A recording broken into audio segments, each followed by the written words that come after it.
Right, welcome back. And to shed light on the Aswan Forum for Sustainable Peace and Development, we have with us over the phone Nile TV's president and senior correspondent Taghreed Hussien. Taghreed, good evening to you. Hello? Hello?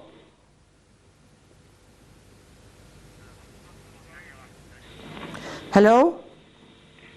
Hello? Yes, good evening, Taghreed. Hello, Mona, how are you doing? I'm fine, thank you so much. Let me have your reading to President Abdel Fattah al-Sisi's remarks during the inauguration of the Aswan Forum today, and please shed light on the objectives of this forum.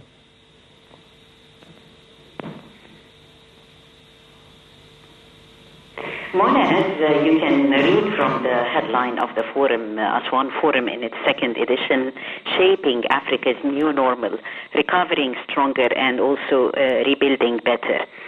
President Abdel Fattah al-Sisi had reaffirmed that Aswan Forum for Sustainable Peace and Development is an African platform that was mainly launched during Egypt's chairmanship of the African Union.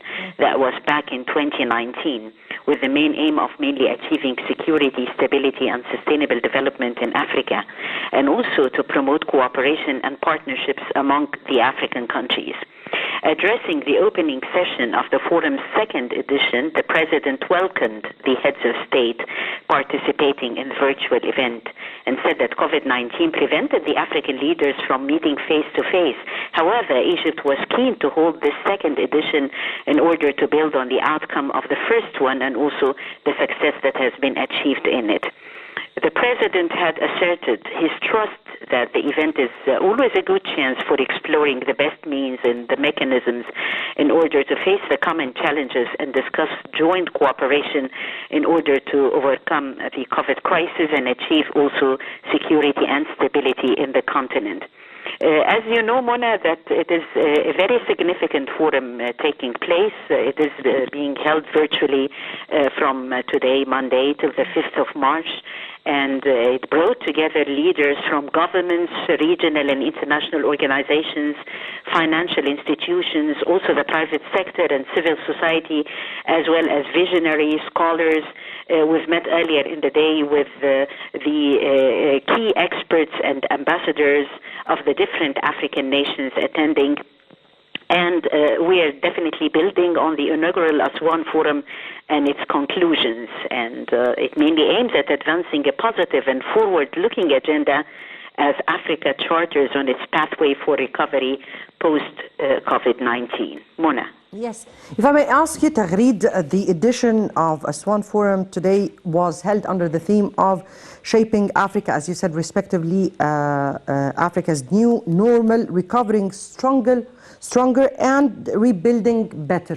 This exact motto, how did throughout the president's speech, how did you see the mechanisms he presented in order to implement such a motto, or what exactly did he have in mind in order to be able to rebuild Africa or regain Africa in a better situation? We're translating actually this motto into action at the forum, where we find now an emphasis on the need to accelerate the shift from crisis management to conflict prevention. And this in an effort to strengthen the sense of resilience as an integral part of strategies to recover stronger and rebuild better post-COVID-19, as you've mentioned, Mona. Mind you that grounded in the African Union, the AU Agenda 2063, and also the UN 2030 Agenda for Sustainable Development, the Forum continues to champion the African-led solutions and the different efforts and ensure that national, regional, as well as continental actors are better equipped in order to deal with the new normal now in the wake of the pandemic. So in that context, it comes focusing on the concrete measures of how to push forward the implementation of the humanitarian developmental peace nexus, both on the strategic as well as the operational level as well.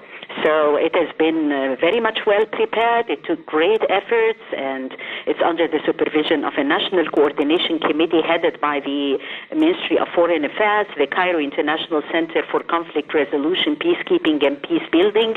I earlier spoke to His Excellency, the Director General of the Center for Conflict Resolution, Peacekeeping and Peace Building, CCCPA, His Excellency Ahmed Abdel Latif, and he told me about conducting a series of webinars in order to prepare for this important forum, and how those webinars mainly aim to propose a list and a set of suggested actions and measures for the consideration of the African and international leaders, mainly aiming at strengthening continental and global cooperation and partnerships in order to advance sustainable development. Mona. All right, Taghreed Hussien, Nile TV president and senior correspondent, we thank you so much for being with us and for your input here. Moving on to our next top story of the day, and the representatives of the coordination of youth parties and politicians in the Parliament and the Senate